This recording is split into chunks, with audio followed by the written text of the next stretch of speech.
jangeen jëf ci ànd bi ak télévision Futurs Médias xibaaru digg bëccëg beeg ponk yi ca gën a fës procès appel bu Khalifa Sall ak ñamu àndal nag dàq nañu ko ba juróom-ñeenti fan ci weeru sulet gënalul lool nag ay avocaam yu bëggoon rek procès boobu ñuy daal di koy nag yóbbu ba njeexitalu weeru novembre avocat yi farak nguur gi tamit amuñu la ñu bëgg ndax ñoom jàpp nañu daal mbir mi ab jiixi jaaxar da cee am beneen procès ngi nii waaye dàqati nañu ko nag muy procès bi jëm ci garab yu baaxul yi ñu jàppoon ko ca Touba Mbacké avocat nag yi nga xamante ne nag loolu rek mi ngi am jàppale ni ci sàkkute fëpp avocat bu syndicat pharmacien yooyu ci fàttali garab yooyu nga xamante ne nag jàppoon nañu ko ca Touba xayma nañu ko ci 1 milliard ak lu topp gannaaw nag ñetti ay bis yoo xamante ne nii na yëngu-yëngu yu métti amoon na ca diwaan ca Ndar ca daara ju kawe jooju nga xamante ni moom mooy Gaston Berger tey nag étudiants yi ñu ngay wéy di lànk ne duñu dellu ca classe ya waaye rectorat ak CROUS ñoom tàmbali nañu nag di liggéey waaye tax koo am solo lool askanu Cubalel nekk ci commune bu Nabadji Civol ca Matam ñu ngi bëgg rek ñu defal leen ab pont bu weesoo lool ñu ne nag seen diwaan boobu daal ma ngay jànkonteel ay jafe-jafe yi tar lu ci mel ni ñàkkum ndox mu sell courant waxi nopp waaye lu soxalit wàllu wér-gu-yaram ña nga cay am ay jafe-jafe tàggat yaram daan ci addu kan mooy doon titulaire ci gardien de but yi fii ci Sénégal bu ñu yeggee ca Russie loolu nag di laaj bu samp ñenn ñi nag jàpp ni Khadim Cissé moom ab titulaire la war a doon ndax ñetti gardien lañu waaye nag am na ñoo xamante ne neneen la ñu gisee jàpp nañ ni ku ci ne ci gardien yi am nga taxawaay bu am solo waaye Aliou Cissé nag léeg-léeg na muy doxalee ñu bari ànduñu ci mbokk yi ponk yaa ngi ni daan ci toftal xët yu njëkk yu yéenikaay bu ngeen taaxeer la tuuti ñu faram-fàccee xibaar yi.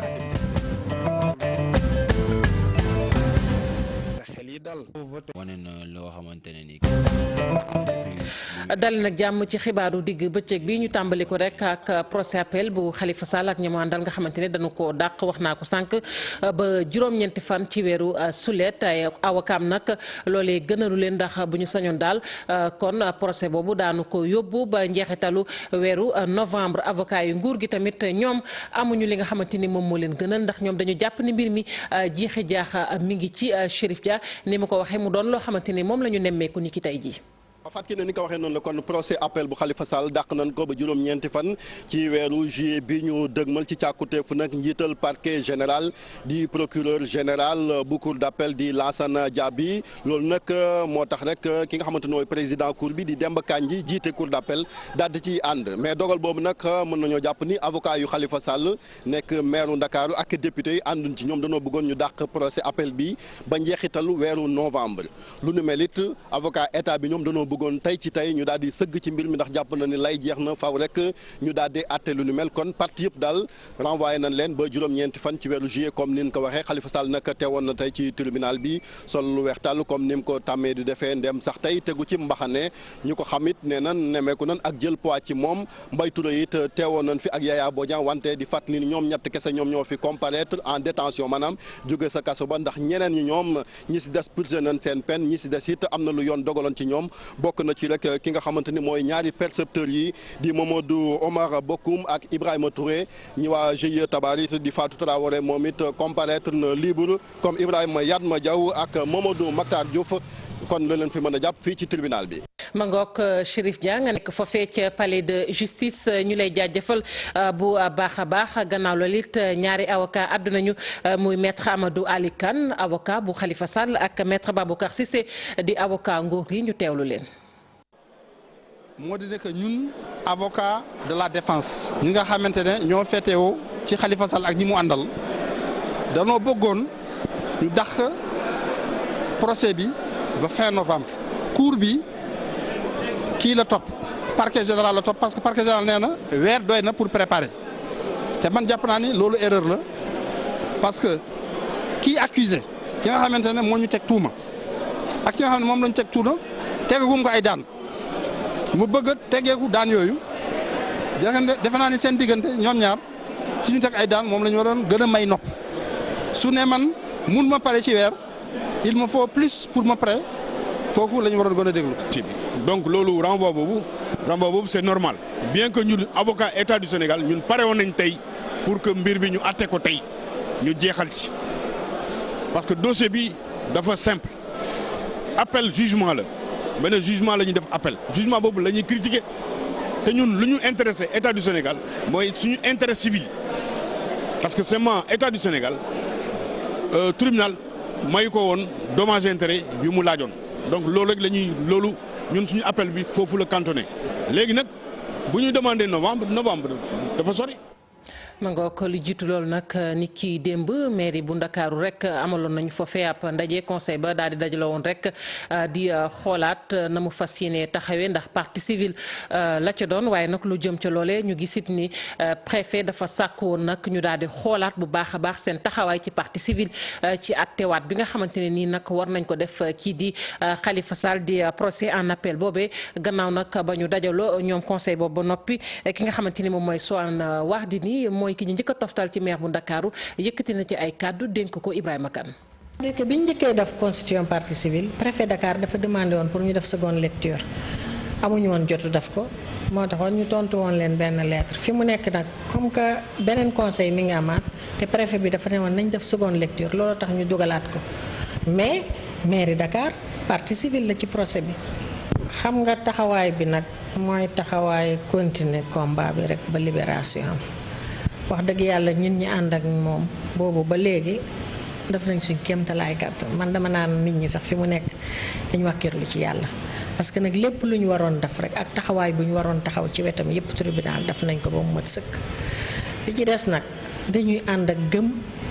ak continuer nag parce que on ne baissera jamais les bras fi ñu ko taxaw woon démb ba tey foofu la ñuy taxawaat ba tey alors am nañ yaakaar ci yàlla suñu borom nag parce que kuy yaakaar ak yaakaaral yàlla. beneen procès ngi nii nag ñu dàq ko muy procès bi nga xamante ne rek jëm na ci garab yu baaxul procès bi nag dàqati sax la ñuy wax ndax ñëkkoon nañu ko dàq bi yoon nag dàqati nañu ko ba fukki fan ak juróom-ñaar ci weeru sulet gannaaw nag ba syndicat pharmacien yu Sénégal kalaame woon ca yoon ndax garab yooyu ñu tegoon loxo ca Touba te xayma ko lu ëpp ci 1 milliard ci suñu koppar Babacar Diouf bu dee mi ngi ci bu mu jokko bi Babacar Diouf maa ngi lay nuyu. ñu ngi lay fay Fatou Bintou. ma ngoog Babacar ni ma ko waxee rek procès bi dàqati nañu ko mu soxal nag garab yooyu nga xamante ne baaxul te ñu jëlee woon ko jàppee woon ko ca Touba.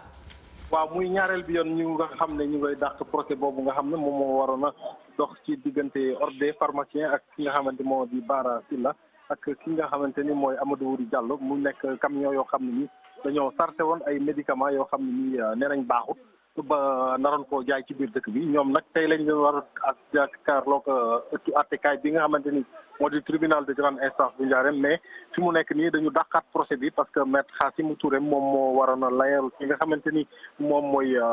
défense bi moom nag dafa jàpp ci beneen dossier foofu ci dossier Khalifa Sall bi yéen a ko doon wax léegi moo tax mënut woon a teew ci Ndiarème moo tax moom mu ñaanoon li nga xamante moo di tribunal bi ñu dàqandiwaat li nga xam ne moo di procès bi wante nag loolu ñi nga xam ne ñooy avocat ordre des pharmaciens ak ordre avocat yi nga xamante ni mooy syndicat des pharmaciens privés du Sénégal ñaawlu nañ ko lool ndaxte nag nee nañ ñaareel bi yoon pharmaciens yëpp tëj seeni pharmacie ñëw taxaw pour ñu juger li nga xamante ni moo di dossier bi wante benn yoon duñ ko ci juger ba ñuy xaaraat ba le 17 juillet ci at mi nga weer wi di ñëw 17 juillet daal lañ ko nar a attewaat fi nga xamante ni moo di tribunal de grande instance bu Njaareem loolu nag naqari ñi nga xamante ni ñooy pharmaciens yi ak li nga xamante ni ñooy seeni avocat xam naa dinañ ci dellu si waat ci kanam. koy jaajëfal bu baax a baax Babacar Diouf ni nga ko waxee rek kon àtte boobu dàqati nañu ko ba fukki fan ak juróom-ñaar ci weeru sulet ñu dem ba fële ca diwaanu Ndar ak daara ju kawe jooje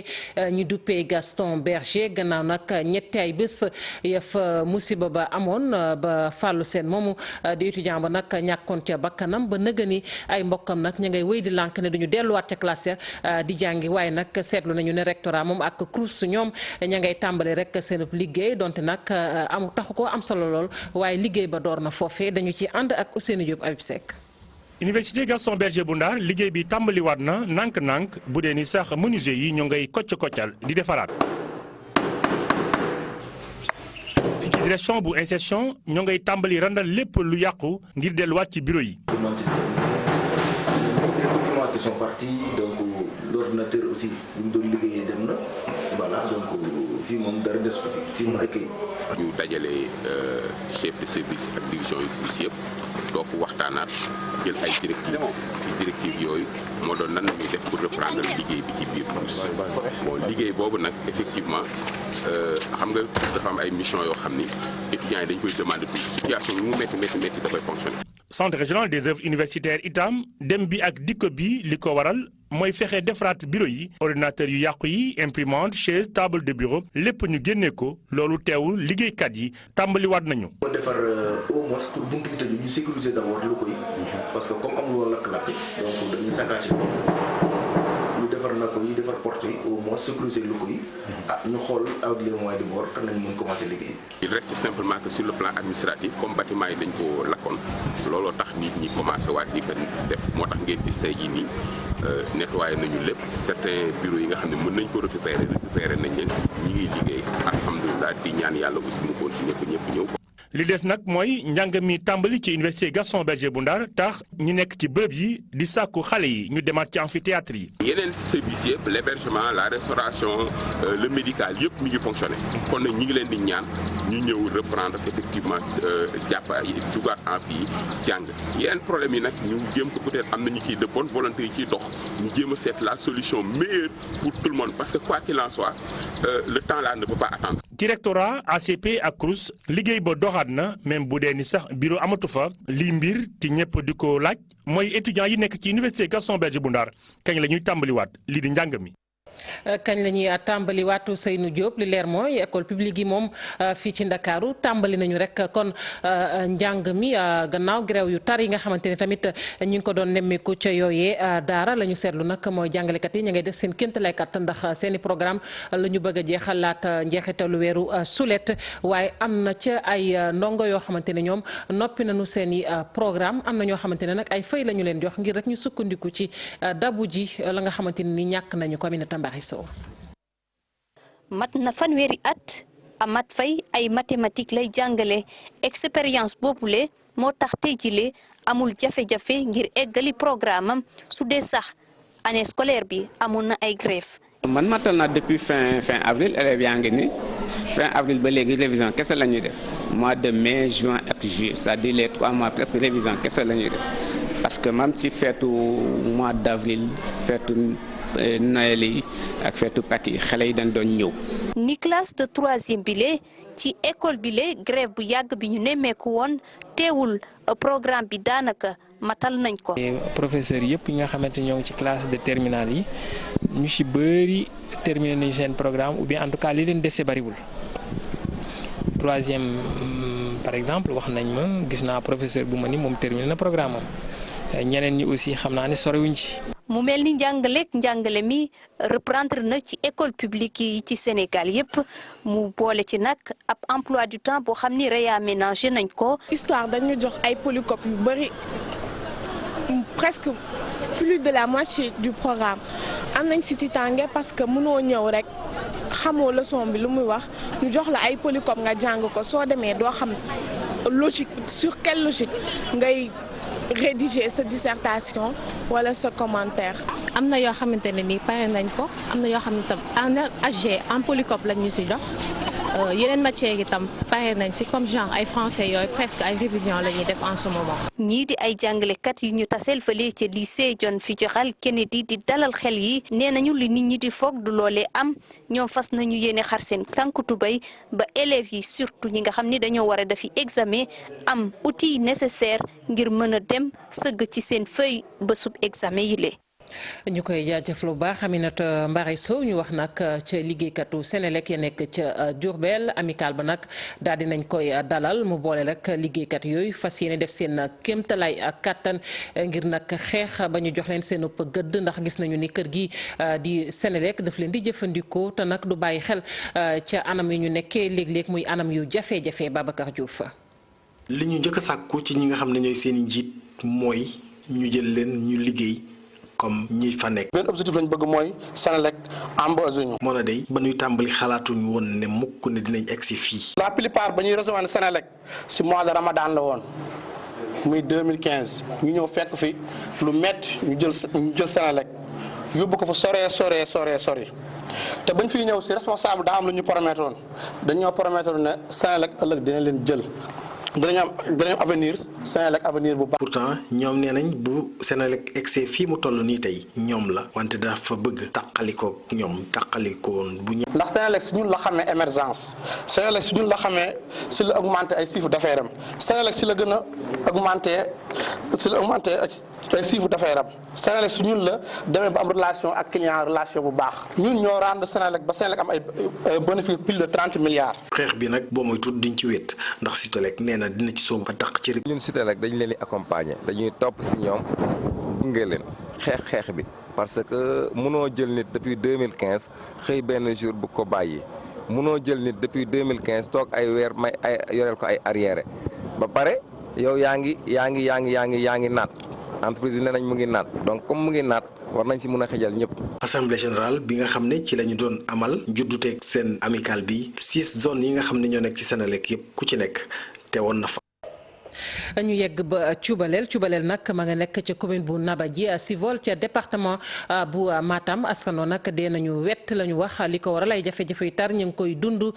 ci ñàkkum courant ndox mu sell waaye tamit wàllu ko wér-gu-yaram tamit mënuñu caa jotee loolu yëpp ñu bokk nag di ko naqarlu bu weesoo loolu ñu ne nag nañ leen dimbali ci ab pont foofee ndax seetlu nañu ni foofee nag ñu yeewoo doon na gox boo xamante ni dafa làkk lool ba mu jaral leen ñu wàcc ca mbedd ma di ñaxtu Ali Bandel ñoom.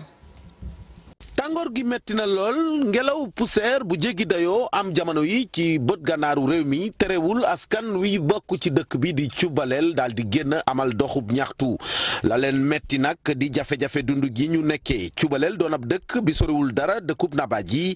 amul forage ngir ñu am ndox bu sell amul sax case de santé électrification bi poto yi nañ ko sampee woon lañ ko bàyyee mu dee jafe-jafe yi nga xamante ne nag askan wi kat nee nañu doy na bëggatuñ koo dund. ñun waa Cubalel Nabadji dañu nekk loo xamante ne ci jafe-jafe vraiment rëy na amuñu yoon amuñu courant war nañ fa def pont defuñu ko promesse bu dul jeex courant amul ndox amul poste de santé amul ay yoon ngay gis jigéen yi bëgg a dem Nabadji pour dem wasin wala fii ñu ñëw ba fii xaar gaal yu ndaw yi ngi ngeen gis nii pour traverser nu ñu mujjee pour jur fii ci teen bi loolu war na fi deñ Sénégal fu mu toll léegi on est à 21e siècle. Si on dit que le Sénégal est pays émergent, mais nous n'avons pas fait partie de Sénégal. Ou quoi? Parce que dem nañu fu ne jooytu nañu fu ne dafa mel ni léegi monsieur le maire daf ñu bëgg écarter loolu la ñu gis ñun mais ñun nag président la ñu àndal moom la ñu sakku wàllu tam aussi dañu bëgg moom tam aussi mu ñëw jàppale ñu ñun waa Cubalel Nabadji. imaamu dëkk bi chef de village bi góor ñeeg jigéen ñi ñëpp kon joxante daje ci njaxum ñaxtu bi ñu doon amal bi ñu jokkoog moom ci téléphone bi nag Abdoulaye Sall mi meeru Nabadji moom xamal nañu ne ab pont dinañ ko réaliser ci fleuve Jamel bi mu jaarale ko ci ab projet hydro-agricole ñu jëm ci wàllu forage bi xamal nañu ne tamit du noppi na du yàgg dara waa PUDC tàmbali liggéey bi lu ñeel wàllum courant bi itam xamal nañu ne ab centrale solaire dinañ ko amal ci Cubalel la. gannaaw Matam ñu yeggit ba Kolda wax rek ci ñi nga xamante ni ñoom ñooy yëngu ca mbayum ceeb ma foofee ñoom nag ñi ngi njortu daal ceeb bu baree bari ci mbayum noor mi nga xamante ni jot nañu koo def kër gi nag di Sodagri dimbali leen ci bu baax a baax ñu ne sax la ñu xayma kon ci mbayum noor boobee ci ceeb daal toll na ci 4 junni ci tonnes Abdoulaye Diallo. 4 junniy tonnes mooy quantité wu ceeb bu béykat yu bassin de l'Anambé di xaar ci seeni mbéyum noor biñ fi amal ca seeni 800 hectares yi ñu béyoon ñoo ngi toll ci góob. waaw mbéyum contre saison bi comme nañ ko gisee mu ngi waaj a jeex parcelles yi presque yëpp ñor nañu ñi jot a ñor ñu ngi leen di góob gis nga machines yi fii jiw la ñuy béy fii presque parcelles yi ngay gis fii yëpp daanaka jiw la. juróom-ñeent téeméeru hectares la. En général malgré picc yi nu ñu leen sonnalee hectare bu nekk war na mën a indi 5 tonnes loolu boo ko xayma day toll ay junni tonnes pour jiw. wàllu ndox mi yàgga doon jafe-jafe ci mbéyum noor ba ca Anambé waaye courant gi Sodagri branché ca station de pompage yi tax na boobee jafe-jafe féete leen ginnaaw. daanaka ren gis nañ ni station pompage yu bassin de l'Anambé yëpp dañu leen électrifié loolu dafa wàññi problème yi parce que avant il fallait que nga ut xaalis commandé gasoil bi Dakar balaa muy ñëw mu am ay problème léegi aussi ñoom tamit am nañ chance dañuy fii taal bouton ñu am seen station mu commencé fonctionner donc loolu aussi avancé la ci bassin bi. producteurs yi ñooy rafetlu ndimbal bu leen Sodagri jagleel ba ñu mën a am ay récolte yi ni mel. loolu moo tax ren contre saison bi ni ñun ak Sodagri yëpp ñoo taxaw ba ñu mën a def contre saison bi ni parce que ba tey ñoom ñoo yore gérer station pompage ba ndog bi mën a accès ci biir parcelle. ren nag seen encadré yëpp dañu ñëwoon ci parcelle parce que fii bande boo gis da ngay fekk fii ñetti agent encadré yi nga xam ne ñoo nekk Sodagri béy nañu ba yàlla def na ceeb bi ñor na am na lu ñor am na lu des tuuti mais diggante fi fin de semaine bi ni dina fekk yëpp ñor. ñaxu ceeb bi indil béykat yi ay koppor doon na lu am njëriñ lool ngir bàyyi may. baax a baax fële nag ci Bruxelles ni ki démb nag door na faap forum boo xamante ni ñi ngi ko jagleel réewi tugal yi di ay bëccëg ñu jagleel réewi tugal yi ci wàllug koom solo si nag mooy fexe rek ba réew yi gën a suqaliku ci wàllug koom juróom-ñetti junni ci doomu aadama teew nag ca boobee forum Youssou Ndour nag moom la ñu def kon parrain wu xew-xew boobu nga xamante ne nii fukk ak ñaareelu yoon mi ngi nii ñu di ko amal kon muy bëccëg yooyu le waaye nag am na kàddu yam solo yoo xamante ne yëkkati na ko fa fii ci Bruxelles moom moomee di wax ne nag Afrique dana am taxawaay bu am solo ci boobu xew-xew ndax du fa ñëw rek mel ni dañ ko faa invité waaye dana daal di indi xalaatam ci lépp loo xamante ne nii dafay doxal réew yi ci wàllu koom ñu daal di wax nag ci téere bi nga xamante ne nii njiitu réew mi Macky Sall daal dina koy génne téere bi nag tax na ba télévision Futurs Médias rek dem doxantu ci yenn ci librairie xool nag nu njaay ma tëddee foofu fu ca mel ni librairie 80 ñoom la ñu xamle rek mooy lii di téere bi nag ñu ngi koy tàmbali di jaay bu baax a baax ay satu pay ci librairie bi boo si tegee sa tànk dox tuuti rek livre bi nga xamante ne président Macky Sall moo ko xaatim ci moom ngay tombeel moom nag ab docteur la jóge Cameroun mu mel ne livre bi daf ko intéressé. Très bien pour un homme politique de s'engager. bu ñu demee ba njiitu politique di bind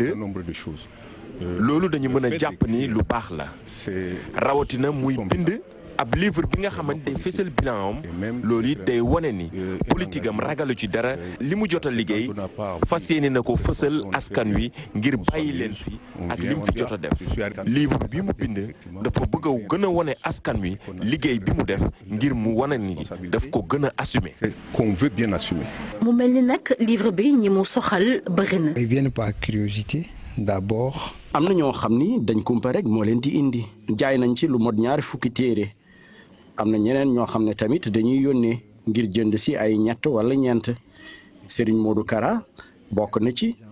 am na ñoo xam ne tamit ay anonyme lañu ay étudiants ak ñeneen ñuy ñëw rek par curiosité. de la curiosité des étudiants surtout. Ibrahima Bader nag lu ñu xamal mooy ne moom leer na ko ne stock bi ñu yore fii dinañ ko jeexal. on espère qu'on va le vendre. ñoo ngi am yaakaar ni rek livre bi dinañ ko jaay nit ñi dinañ ci bàyyi xel bu baax ñu bëri nag xamuñ ne am nañ ko ci suñu librairie xëy na bu ñu gisee ni taskat xibaar yi génnee nañ ko dina jar ñoo ngi xaar nag dernier tome yi te loolu nee nañ fi ak ñaareelu bés bi ñu nekk dinañ jublu ci ñaareelu volet bi. le deuxième volet. tome 1 bi nag mi ngi ci rayon yi fu mu nekk nii ñi ngi xaar nag tome 2 bi tome 3 bi ak tome 4 bi ba xam nag ndax ni benn bi dooree di jar yeneen yi dina ko jaree noonu. ñu àddu ci tàggat yaram ak laaj bi samp nag ci gardien de but yu Sénégal kan moo cay doon kon titulaire ci Russie 2018 ñett la ñu daal li leer ba leer ñeneen na ñoom jàpp nañ ni kii di Khadim Cissé moo war a doon titulaire am na ñu gisee ne leen ndax jàpp nañ ni ñetti gardien yi ku ci ne nag am na lu la yàlla may waaye léeg-léeg moom mii di Aliou Cissé na muy doxalee ñu bari duñu ci ànd Pafara Ñing. Khadim Ndiaye Abdoulaye Diallo ak Alfred Gomis ñetti góol yooyu la ñu sélectionné ci coupe du monde bi tànneef bi mu mel nag du ñëpp ci ànd. su doon man nan laay def loolu ngay wax waaw su doon man dinaa ci boole ku mel ne Seydou Ndiaye waaw tout parce que dafa def benn faute rek ba encaissé benn bii rek ñu boo xam ni kii la moo tax ñu wàññi ko daal. ay góol yi xarañ lañ ku si nekk mën na teewal dëkk bi dignement donc awma ci souci ci côté boobu. mu joué ndoog ñoom ñett ñëpp international sénégalais bi di Pape Seydou Ndiaye nga xam ne bokkoon na ci ñu présélectionné mu jàpp ne ñoom ñett ñëpp ku ci ne mën nga li ngay def. Ablaye góol bu mag la il a de l'expérience wane na ko vraiment Khadim wane na loo xamante ne ni kenn du dute ci moom depuis bi mu intégré équipe nationale ba léegi mi wane affaire yu baax donc de même que Alfred aussi. bu dee nag kan moo war a doon titulaire ci camp yi ki fi nekkoon entraîneur équipe nationale moom Khadim Ndiaye la gis góolu jaraaf bi moom ne ku mën a doon titulaire na xel yi dal. ba tey depuis daawaat jéeg mooy gardé camp Guinée te alhamdulilah ñun suñuy camp jamono bi ñu gisatul kenn xam moom la ñu wóolu teg ko fa dañ ko fa toog itam dafa def ay jaloore def naa dugal ko bi yombul te day dalal xel sax ñi ci gannaaw. côté cage bi moom góol yi maa ngi dégg jamono yi yëpp gars yi ñu ngi ci wax di wax mais aw ma ci lu ma ci tiit quoi boo xoolee kuñ ci teg rek war na mën a défendre couleur bi comme il le faut. góol nekk poste bu doy waar ci équipe bu ñu jàppee ne kii di Khadim Ndiaye moo nekk gum ci kanam mu kii di Abdoulaye Diallo waaye kàddu gu mujj gi kii di entraîneur bi moom moo ko yor di Aliou Cissé kan mooy titulaire ci jongante yi. Pape Fara Ñing sunu gaynde nag dafa mel ni ren daal bariwul lool ñu leen way ci waykat yi ni ñu koy faral di seetloo saa nag su yëngu saa yu xew-xew amee rek lu ci mel ni jongante ñuy nag way sunu gaynde yi am na ñoo xamante ne nag dañoo jàpp xëy na ne way leen daal mën na leen a waaye nag ñu bari tamit jàpp ni gaynde daal bu dee dem ca lamb ja faw rek ñu daal di koy jat ndax bokk na ci lu koy dooleel li leer ba leer it mooy la xewoon 2002 bokkul ak 2018 dañ ci ànd ak Habib Faye. Mondial 2018 way yeñ daan faral di way gaynde yi ngir yokk seen njàmbarte gisaguñ ko ba léegi tekkaaral googe la ko waral bokk na ci ragala ñii di suñu gaynde yi ci xalaatu ñenn ñi. du lu nu rafetlu mais quand même dinañ ci bàyyi xel moom mooy le fait que nit ñi commencé di xalaat naan artiste daal bu leen way parce que da ngeen ni en quelque sorte loolu bokk na ci li nga xamante ni freiné na leen ba nga xamante ni sawaroon ci parce que ku ne xam na ni génne production génne way benn way dafa am lu mu laaj dafa laaj bind dafa laaj xaalis dafa laaj temps dafa laaj studio dafa laaj lépp te di nga koy investir du kenn moo la koy feel. Les Lions du Sénégal jëlal. Pama Dieng di ndaw waykat moom mi na ñaax ak dooleel ndaw Aliou Cissé yi moo tax mu way leen. man xooluma ci lu nit ñi di wax ay dañ leen ak ay joueurs yi nii ak non dama leen di way parce que je sais que ay gaynde lañu et que am naa yaakaar ci ñoom lenn rek laay xaar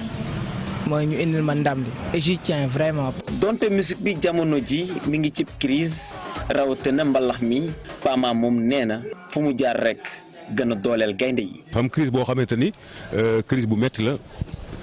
ba nga xamante ni nit ñi mënatuñu sax rentabiliser seen investissement amatul production amatul diffusion sonn na ba metti na daal. source de motivation la ci man ci ñoom ci sénégalais yëpp parce que nag ñun ay gaynde lañu man gaynde laa je suis un lion et que ñu yóbbu aussi ay gaynde lañu moo tax ma génne leen way pour doper leen galvaniser leen. mbumbaay ak riir gi amoon ci suñu gaynde yi ca atum 2002 ba ñu nekkee ca coupe du monde ga atum ren gi gisaguñ ko benn yoon artistes yi ñoom seen bopp ragal